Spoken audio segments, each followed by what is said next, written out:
Place ఖాళీ ఉంది. నేను ఆల్రెడీ ఇక్కడ బాటిల్ గార్డ్ పెట్టినా కానీ రాలేదు. ఏదో పిచ్చి చెట్టు అయితే వచ్చింది. అయ్యో పిచ్చి చెట్టు కాదు నాన్న, ఆలుగడ్డ ఇది. పీకేసినామా, మళ్ళీ నాటుదాం.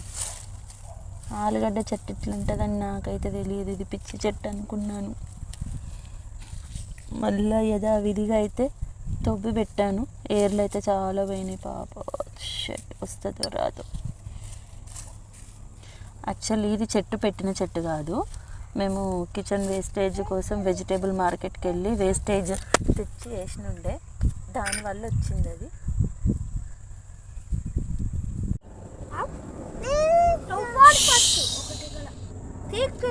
ఇంకో ఆలుగడ్డ చెట్టు అయితే వచ్చింది. సో ఇవన్నీ ఆలుగడ్డ అని ఇవాళే తెలిసింది. చూద్దామంటే ఎన్ని డేస్కి వస్తాయి ఏంటి అనేది అయితే నాకు తెలీదు. మరి ఇదేం చెట్టు, ఇది కూడా అదేనా ఏమో, పీకాలా లేదా చూడండి. ఇది కూడా నాకు ఆల్మోస్ట్ అలానే అనిపిస్తుంది. ఓ ఇది కూడా ఆలుగడ్డనే. సో ఏ చెట్లు పిచ్చి చెట్లు కావన్నమాట. అంటే నాకు యాక్చువల్లీ తెలియక పీకేసి వేరే చెట్లు నాటుదాంలే అనుకున్నా. అయితే ఇన్ని గనం పొటాటోస్ చెట్లు వచ్చినాయి మాకు.